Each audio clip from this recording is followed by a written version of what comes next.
The following program is being brought to you on the Voice America Empowerment Channel. For more information about our network and to check out additional show hosts and topics of interest, please visit voiceamericaempowerment.com. The Voice America Talk Radio Network is the worldwide leader in live Internet talk radio. Visit voiceamerica.com. The views and ideas expressed on the following program are strictly those of the host or guests and do not necessarily reflect the views and ideas held by the Voice America Talk Radio Network, its staff, and management.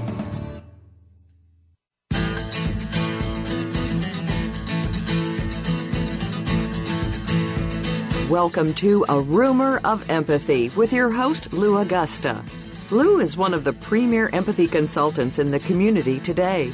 In this program, Lou and his guest experts will help you understand and expand your empathy.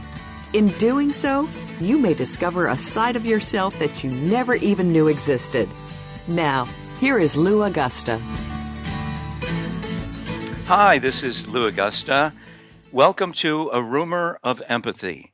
For those of you joining us live at noon Chicago time on Wednesday, April 22nd, today is Earth Day. For those of you on replay, we're delighted you could join us on any day or time. Today, I'm excited, engaged, enthused, inspired to have special guest James Garbarino, professor of psychology, Loyola University of Chicago. The occasion for this conversation is the publication of Jim's new book, Listening to Killers, the full subtitle, Lessons Learned from My 20 Years as a Psychological Expert Witness in Murder Cases. Dr. Garbarino holds the Maud C. Clark Chair in Humanistic Psychology and was a founding director of the Center for the Human Rights of Children at Loyola University, Chicago. He served as a consultant and advisor to a wide range of organizations, including the National Committee to Prevent Child Abuse, the National Institute for Mental Health, the U.S. Advisory Board on Child Abuse and Neglect, and the FBI. In addition to Lost Boys, Why Our Sons Turn Violent and How We Can Save Them. That's a book. Dr. Garbarino has authored or co-authored over 20 books and has appeared on CNN, Fox News Channel, MSNBC, and moving up the food chain, so to speak, now, A Rumor of Empathy. Jim, welcome to the show. Thank you. It's good to be with you. Great to have you here. Let's get right into it. The task up front, help me set the context for the conversation about talking to killers, listening to killers. Well, I think the challenge of connecting with people generally is one that you're certainly well familiar with, and most of us aspire to improve. Yeah. For the last 20 years, I've taken on a special part of that, and that is trying to connect with killers, people on death row, people facing the death penalty, people facing life in prison. Now, the context is I've been asked by their defense team to try to understand them a bit and then communicate with the court something about their lives, to take the often sort of brutal, horrible, monstrous act that they've committed and sort of walk it back through their lives back to infancy and childhood, and so to provide a kind of developmental analysis of how you get from being an innocent baby to a guilty killer. And the beginning for that certainly is this attempt at a kind of radical empathy to form a connection with someone who in many ways stands on the other side of the human experience, and someone who, frankly, most people don't seem to want to know about. They're afraid, they're disgusted. Yeah. This is so. The killers are so fundamentally the other that it's quite a challenge to bring them close and connect to them. Well, you call out radical empathy, and I want to note that, and you call that out also in the book itself. And I want to come back to that maybe by way of unfolding the context for the conversation, you could begin by telling me about some of the people you've met. Well, You're there in a cell, right? You go to a maximum security prison, you hand in your cell phone, your laptop, your photo ID, the person who is sitting in front of you. What's going on? Does that make sense? yeah, well, mostly these are men. More than 90% of killers are men. Yeah. There's various reasons for that, having to do both with culture and biology. They're as young as 14. They're as old as 53. Let me give you a couple of examples, though. A young man in his 30s that I interviewed in Mississippi.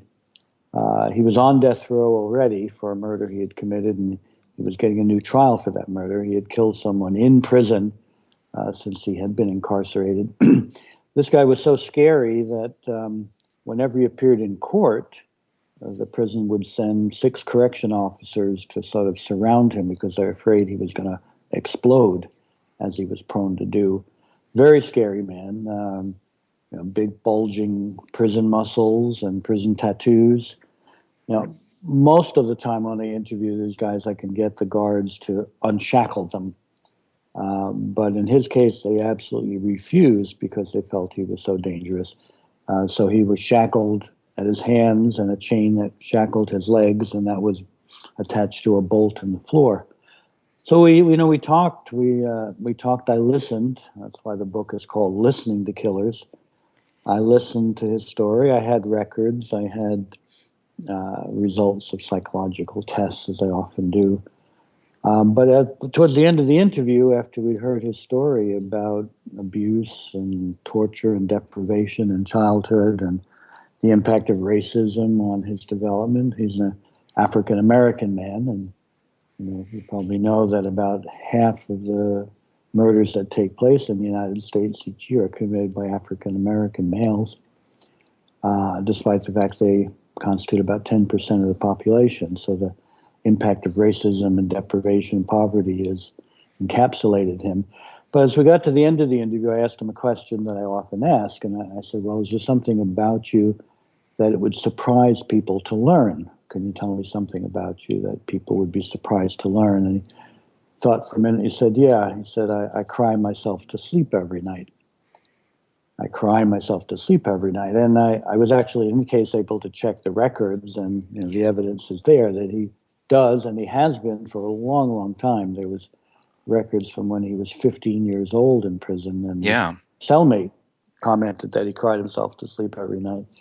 What really struck me was this terribly scary, dangerous man, and there's no doubt about that, is the best way to understand him is as an untreated, traumatized child who inhabits and controls that big, scary man. So in that, he's in a sense representative of an awful lot of the people that I listened to over the years. Yeah. Well, I mean, let me give back to you what I think I've heard. I mean, this is a rich field of distinctions here, and I heard a lot. You said a lot. But one point that stands out, and to your last point, so there's this, as you say, scary individual, and that's not anybody's fantasy. He's exploded. When he goes to court, they send extra guards. In this, oftentimes they'll unshackle the prisoner so that you can have more freedom in the conversation with him, but not in this case. And psychologically, inside, this guy is maybe 5 years old, 7 years old. Psychologically, it's a child inside the body of a scary, dangerous adult. That's right. And, one reason why. And how did we get here? I mean, right? I mean, there's a lot of implications. Go ahead. I mean, feel free to run with the ball. But we got here because he was traumatized and afflicted with all kinds of abandonment and rejection. And then you load on the poverty and the racism, and then he's probably has some biological, neurological vulnerabilities. And so and there's a sense in which you get a kind of arrested development.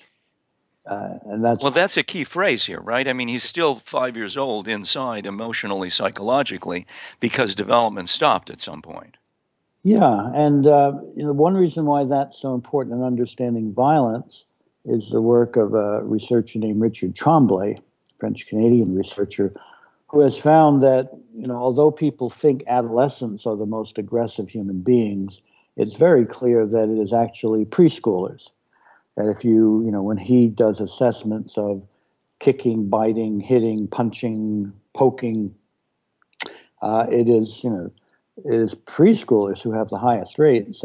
At 20 months of age, something like 90% of the boys and 80% of the girls are observed to engage in these clear, aggressive, violent behaviors, but we don't tend to see that because they're so little and weak.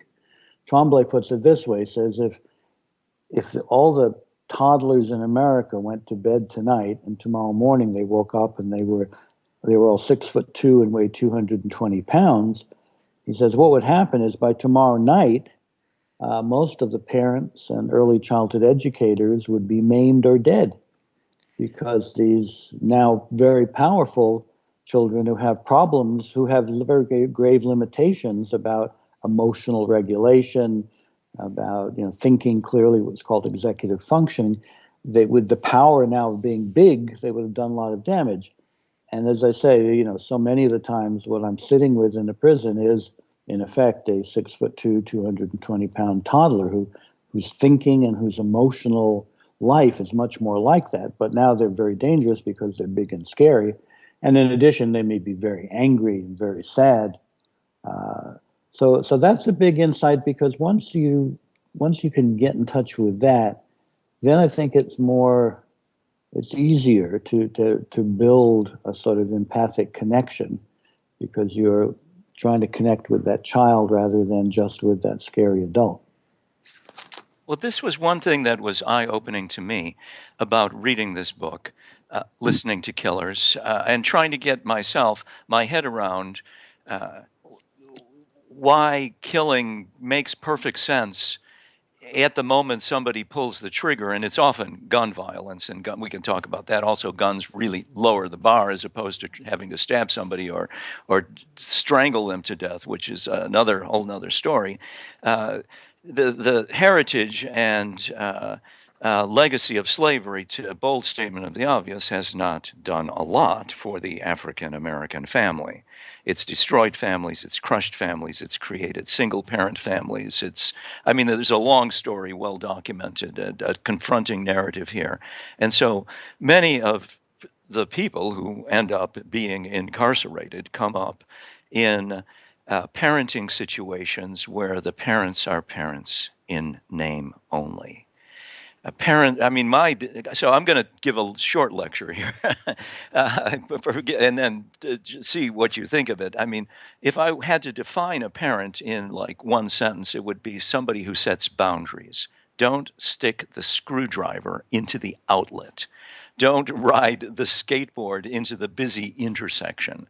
And many parents, not to blame the parents, but they're just been incarcerated themselves, have come up in an inner city, or even when not in an inner city, in a setting and a milieu that encapsulates the worst features of an inner city setting, which results in a kind of what you call a war zone psychology, a war zone mentality.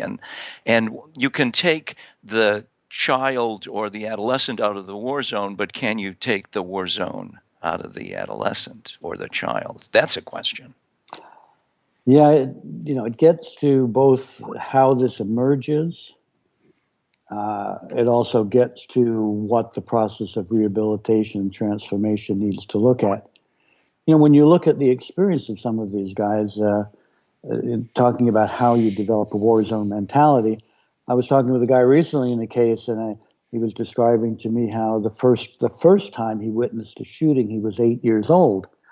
And I said to him, well, if we took 100 8-year-olds at random, how many of that 100 do you think would have witnessed a shooting by the time they were 8? He thought for a minute. He said, 60 or 70. And when I told him that the actual number across the country is more like 3 or 4%, he was flabbergasted.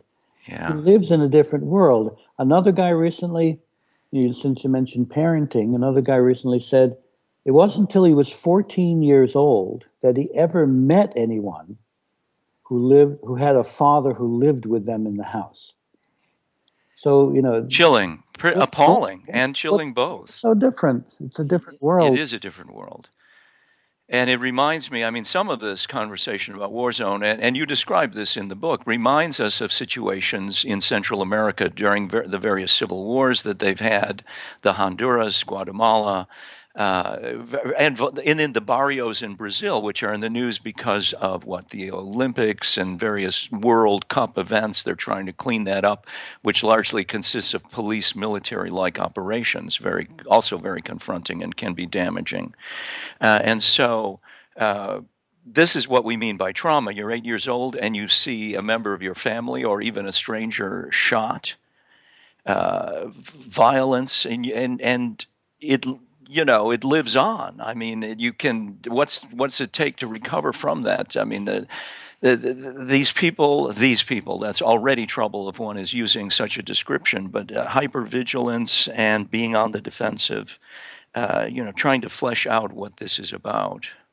Can you help me do that? Well, you mentioned Central America. I worked Yeah. on a case of a guy who grew up in El Salvador during the worst of the political violence there, and witnessed his grandfather be shot in front of his eyes. His mother had gone to the States. Eventually, in the midst of seeing bodies and all this turmoil and trauma, she came and got him, brought him with her to Los Angeles, but right into a neighborhood that was dominated by the MS-13 gang.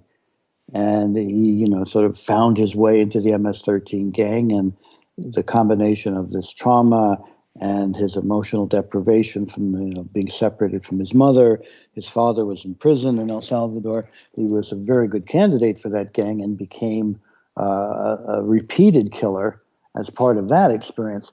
To change someone like him, is an enormous task, because you really have to find a way to give him new ideas and have him practice those new ideas and teach him techniques like meditation to get some control over his emotional life. And then it may be possible to rework his consciousness. The good news being that then it may rework his brain, because brains are in an interactive relationship with experience. Yes. We may be able to shape him, although... Well, conversation does change our brain neurons along with drugs. Now, I'm going to interrupt you here, Jim, because we're going to have a sponsorship break momentarily. No money, no mission. And the mission is an important one. I want to remind our listeners that we're speaking with Professor James Garbarino, author, Listening to Killers, Lessons Learned from that is Professor Garbarino's 20 years as a psychological expert, witness in murder cases. We will be right back.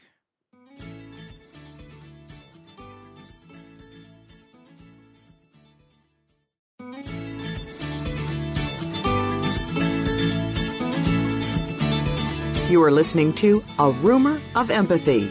To reach Lou Augusta or his guest today, please call in to 1-888-346-9141. That's 1-888-346-9141.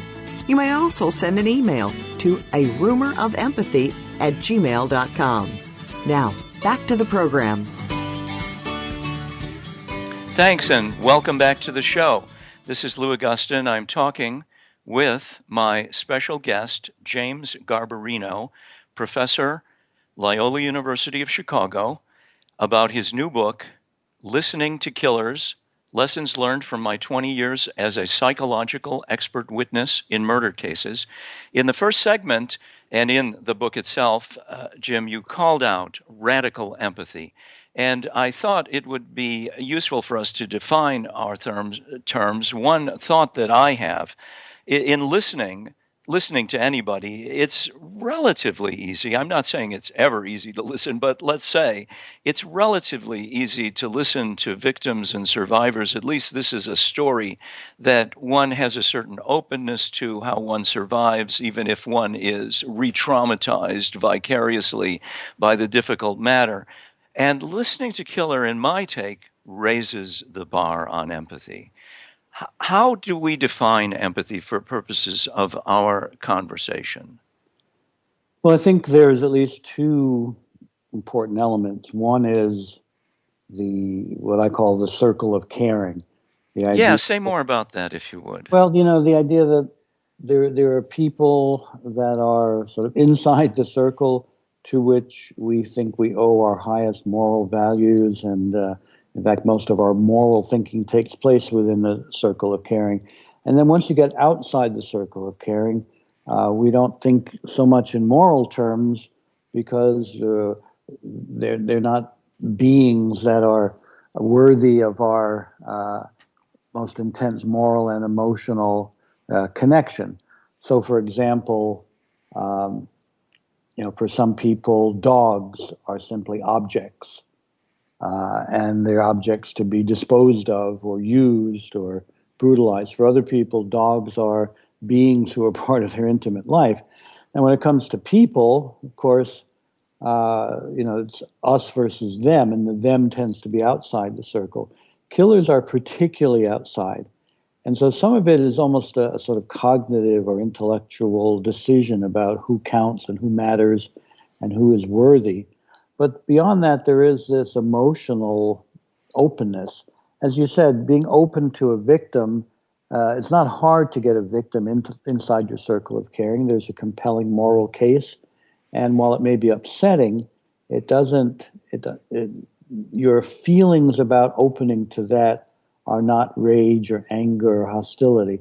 But when you're talking about killers, it requires an extreme willingness to look at the speck of humanity in front of you despite any monstrous act. Let me give you an example. One of the cases I worked on was a man in his early 40s who one day pulled out an automatic weapon, which is another whole issue, why people have automatic weapons in their houses, Oh, yeah. and murdered his wife and his two stepchildren. Mm. And then he barricaded the house, and the SWAT team came, and he opened fire on the SWAT team. So there was no doubt that he actually had done this. But he had complete, what is called dissociative amnesia about it, in the sense that he really did not remember doing this. Everybody who had assessed him concluded that. So it was this odd sort of situation that he's standing trial for this murder. And of course, for me, as somebody whose background is in child development, it's Yeah. particularly difficult to reach out to somebody who's killed children. Yeah.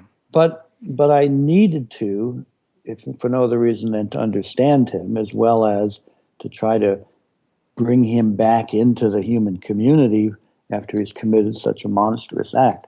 So given that he had this amnesia, the way I approached him was by starting out by saying at our first contact, look, I just want to say at the start how sorry I am for your loss.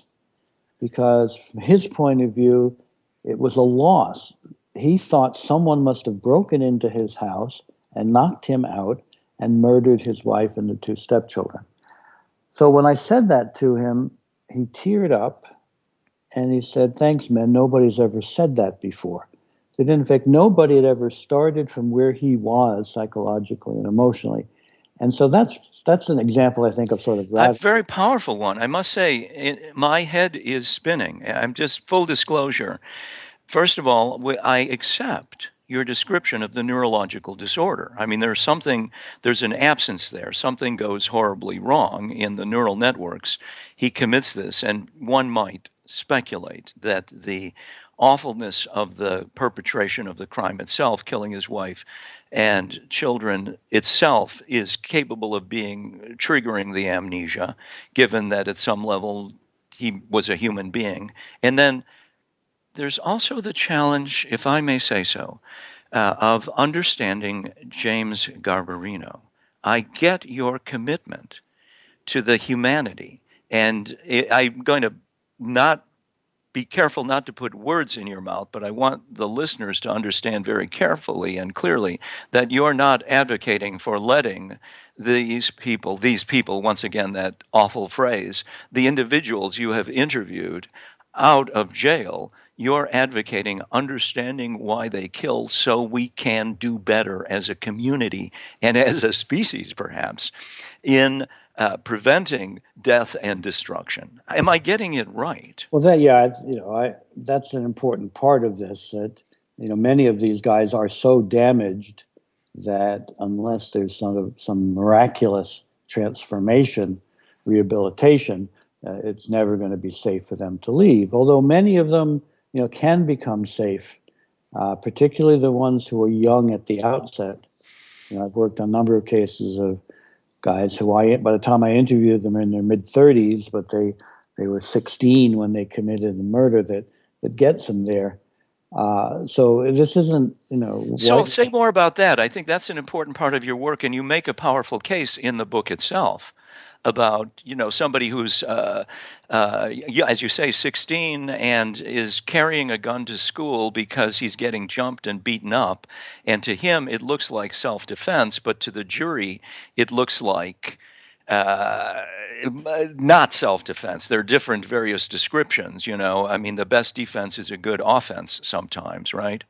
And all of a sudden he's in prison and no chance of parole. Can you speak to that whole set of confronting issues? Well, I think that we've made some progress in doing away with the death penalty for juvenile offenders, and in that we're sort of joining the rest of the civilized world. It partly flows from recognition that teenagers are not operating with a full deck in a sense. You're right. We'll pause for a guffaw at the moment, but there's a fundamental neurological, psychological truth to that. Yeah, the brain is still maturing. The ability to regulate emotions and think clearly, particularly in stressful situations, is not fully formed. In a sense, for most people, it's never fully formed in situations of overwhelming stress and arousal. Even most adults may not think clearly, may not be able to manage their feelings, but certainly that's particularly true for teenagers.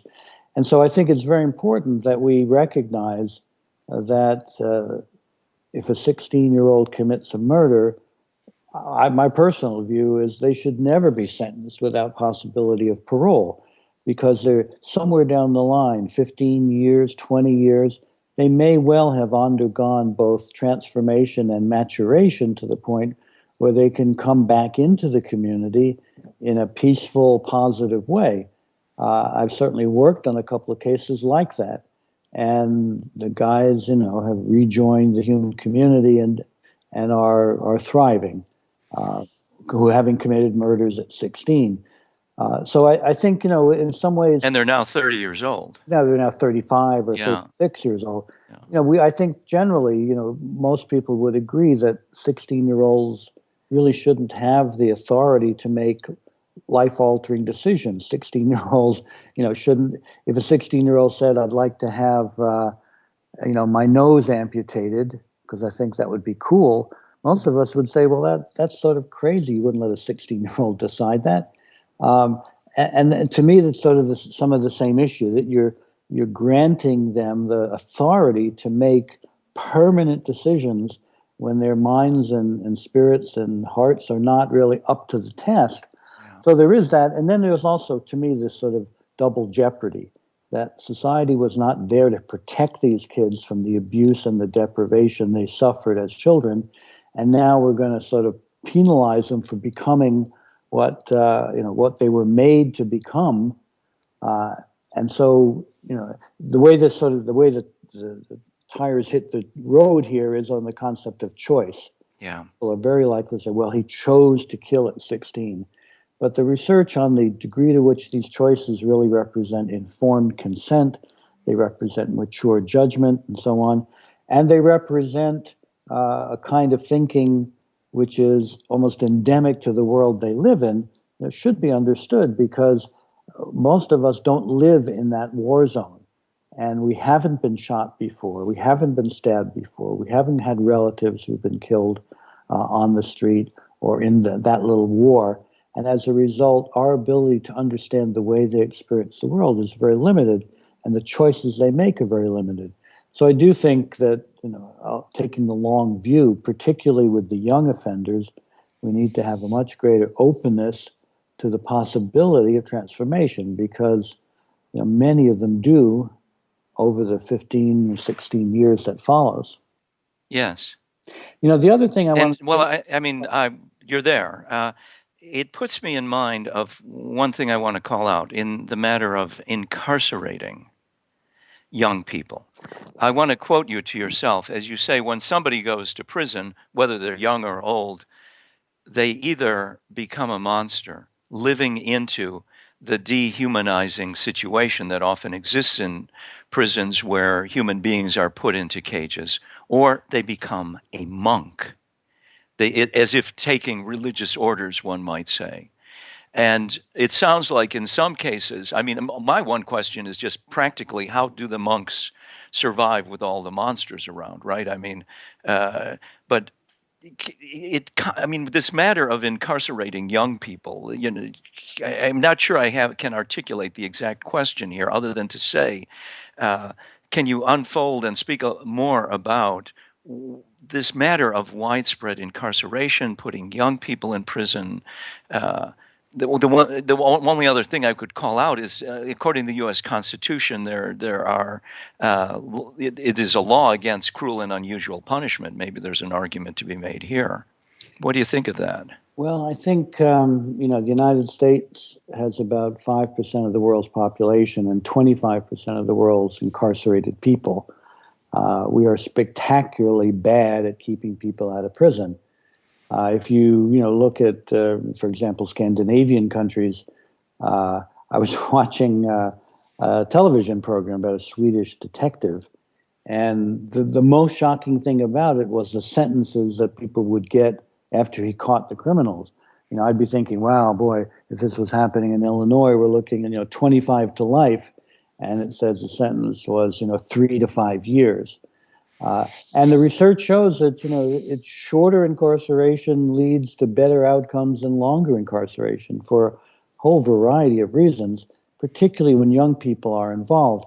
So I think there's some radical rethinking that needs to happen here about this. You put a kid in jail, you put him in prison, and among other things, you increase the likelihood that he will be anally raped, that he will be drawn into this vicious culture. It is remarkable how some of them are able to develop a more monk-like existence where they disconnect from the viciousness around them. They don't participate. They take advantage of every educational opportunity. They begin to read. I can't tell you the number of young guys who, I'm sure when they were in high school, they never picked up a book. Yeah. They go to prison, they start to read, and the act of reading changes their brains, almost independent of the content. They start to engage in meditation. They start to develop a spiritual life. And all of this doesn't just change the words they say, it actually changes the brain that does the thinking and feeling. And these remarkable transformations do take place, and they're well documented. And we could have a lot more of it if we took a more developmental and rehabilitative approach to these kids rather than a punitive and sort of detention-oriented. The idea sort of is, well, if we lock them up for 30 or years or life, at least we don't have to worry about him killing anyone again, which in one sense is true, except the people he may kill are other inmates or perhaps even guards. But it's such a waste. It's a waste of human potential. There's a lot of intelligence locked up. There's a lot of creativity locked up. I chaired a panel of former gang members, all of whom had come out and done good things in their lives. Yeah, cease fire. But, yes. If you can't get rid of the guns, at least stop the shooting. Yes. I'm going to call that out. That's not a question, but, run with the ball. It's very clear that, it is the gun violence that really differentiates us from other societies that are more, let's say, come across as safer. And in fact, as you know from reading this book, that the murder numbers don't even represent the extent of the violence. The FBI did a report a few years ago that concluded if medical trauma technology today were at the same level that it was in the 1930s, the murder rate today would be 8 times higher than it is. So that our ability to patch up the dead Yes. bodies obscures just how much violence is going on. And the more we connect with the psychological development that leads to this violence, I agree, the better we'll be able to prevent it and rehabilitate it when it occurs. But the first point is, as the point of your whole program is being willing to make that empathic connection. To not shy away, to not close your eyes and ears and Yes. say these are monsters and lock them up forever. Well, I want to continue with that point because we are going to go to a break in about 2 minutes. But so hold that thought. I recall over a year ago, when we had a great conversation in a coffee shop around Loyola. Well, you had reached out to me. I sent you a copy of my book on empathy, and you said to me, Lou, I haven't got a job for you, but let's have a cup of coffee, right? And let's mix it up here. And at that time, if I may say so, I mean, it's not a requirement to endorse empathy to be on this show, but at that time, you were not sure about the role of empathy or its relevance. And in this latest book, Listening to Killers, you call out empathy. You speak about radical empathy. You have a definition of it. And that made me think perhaps that your thinking about empathy was evolving and, of course, involving. And so maybe we can start the conversation now, or at least you can think about it, and then okay. So I'll make the call here. Hold the thought, and when we come back from break, we're going to continue our conversation with my special guest, James Garbarino, about his new book, Listening to Killers, Lessons Learned from 20 Years' Experience as a Psychological Expert Witness in Murder Cases, just out from University of California Press, ucpress.edu. We'll be right back.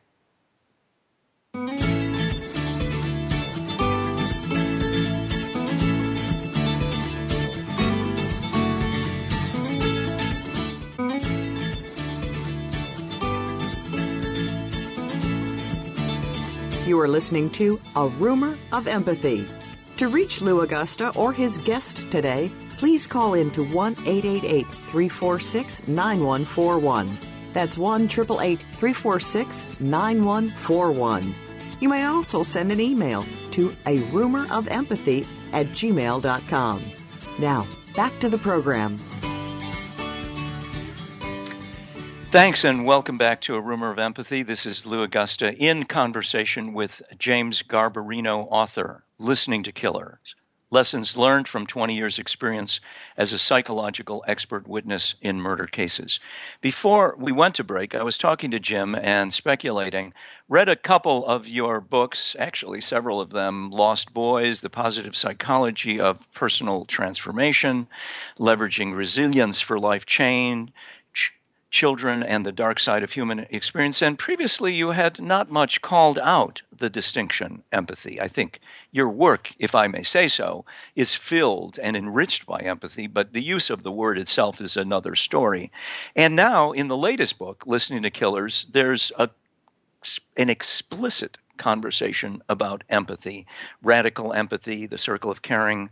How has your thinking around empathy evolved? Any thoughts on that?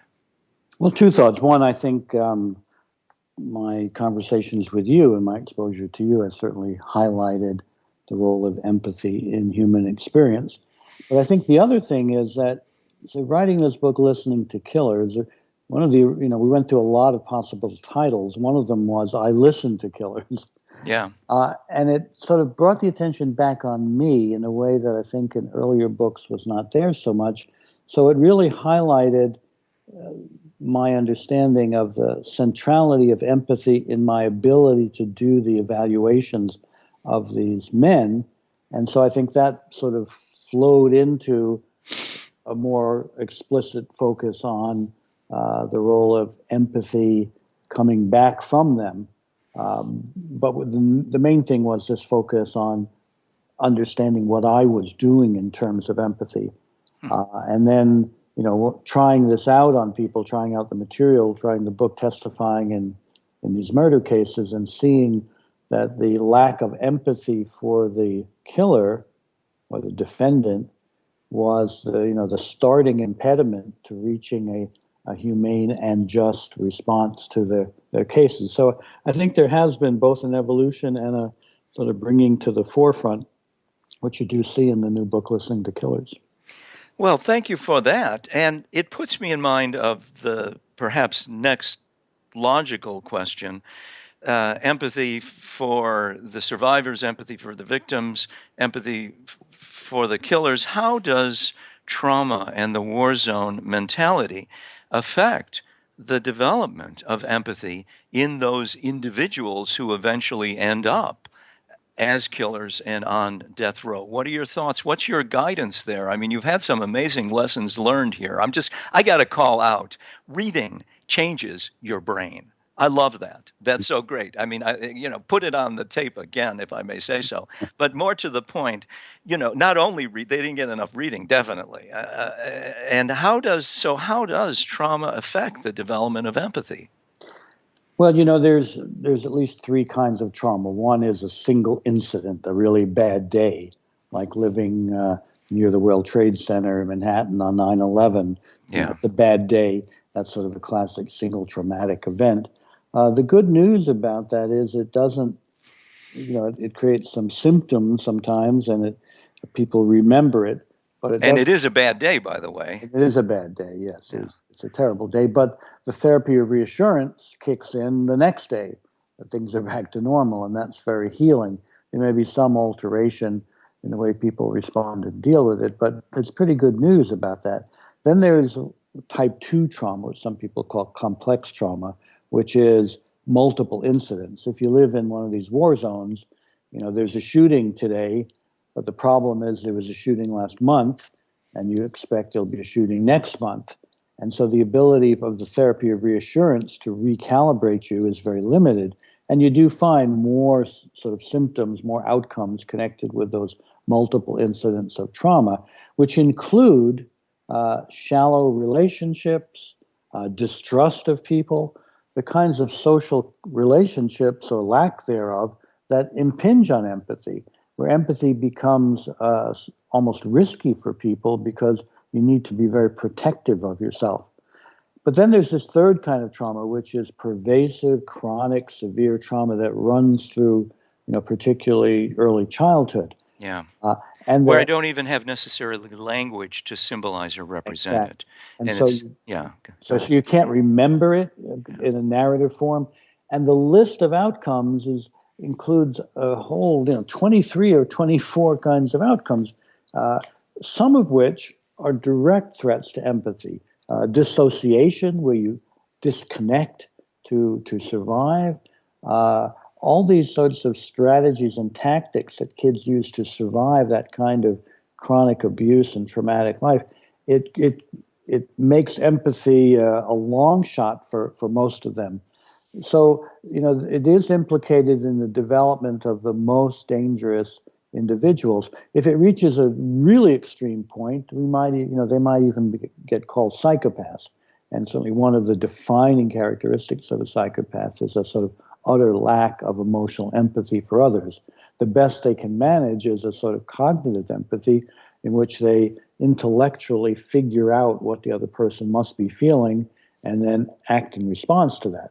Usually the way they act in response to that is manipulation or exploitation, but they figure things out. What they don't have is this sort of heart-to-heart connection that most of us aspire to and allows relationships to thrive. So the trauma is one of the principal threats to the development of empathy. And then, of course, almost paradoxically, it becomes the principal threat to helping the traumatized person, because particularly these type 3 trauma cases, they don't come across as victims. Because they can't tell a story of victimization. They come across as antisocial, aggressive, crazy, disconnected people. And to have empathy with them requires, extraordinary efforts. And Yeah. I think in my own life, certainly in these last 20 years, I've tried to fine tune my ability to have empathy with them, both, as a source of compassion for their suffering, but also as the opening to see their experience more clearly, to represent it back to a judge and a jury. And I see the next 20 years in part as an opportunity to represent that back to the larger society. And obviously, one purpose of this book, Listening to Killers, is to allow others into that world so they can come out of it and say, I have to look at these killers in a different way. They still may be dangerous. You still, I've sat across some guys who I think are so dangerous and who are so damaged they may never, without God stepping in and touching their forehead and making a miracle, they're Yeah. never going to be safe. But it doesn't mean we should destroy them for it. I Well, think. I mean, and be open to the miracle too. I'm not necessarily saying that will be valid in going before a parole board or a matter of that, but there is a matter of where is there hope in this matter? And is there, you talk about stories of rehabilitation, recovery, and transformation and redemption, and that is not a logical outcome. But it may make sense to call out some of the work, I want to say, of Robert Zahar. Am I getting his name right? Zager. Zagar, thank you, Robert Zagar, in doing some real science about predicting outcomes of letting people out on parole if there is a logical process that would result in believing that they will be a contribution. Any thoughts on that? Well, his work I think is really extraordinary because he's developed a package of predictors that both predict which high-risk kids are going to end up committing violence, and then if they've committed violence, which ones are likely to commit again after they've been through education and rehabilitation. Just to give you an example of how powerful his work is, based on his work in Chicago, there was an initiative that targeted high-risk kids, and it provided three things. One, a jobs program. So they had income, they had the time occupied, they had connection with pro-social enterprise. Number two, it provided anger management, which reflects the fact that their emotional regulation problems need to be addressed. And three, it involved mentoring. So it meant that they were hooked up with a pro-social, mature adult who could sort of show them the ropes about being a better human being. The results were published in the journal Science just a few months ago, and the finding was that intervention reduced murders by 41% in that targeted group. So that's very encouraging.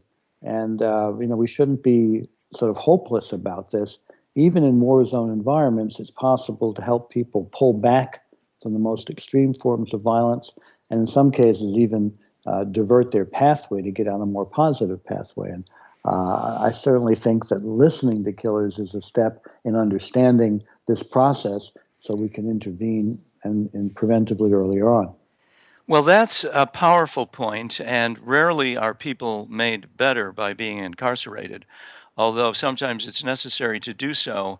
And that you make a strong case for allocating resources to education. I was reading about one mother of an incarcerated killer bought him psychotherapy services. She had the resources. You don't often get psychotherapy in going to prison, and oftentimes it's needed, and the individuals would benefit from it and help in the process of recovery.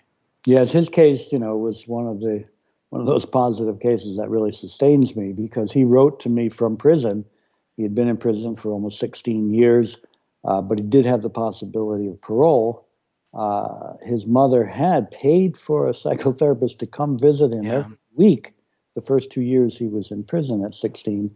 And it started the positive ball rolling. And now I was able with great confidence to say, he's better, he's ready. And he's been out now for a couple of years and he's doing positive pro-social things. On that inspirational note, Jim, I'm going to have to interrupt you because we're up against the end of the hour. And I just want to thank you profusely for sharing and communicating.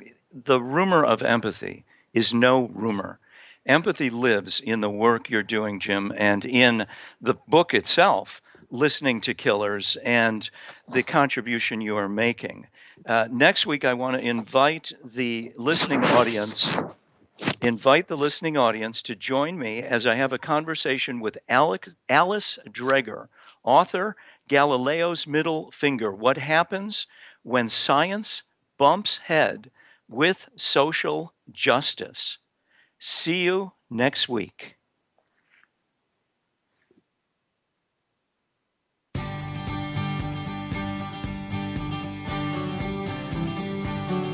Thank you for tuning in to A Rumor of Empathy with Lou Augusta.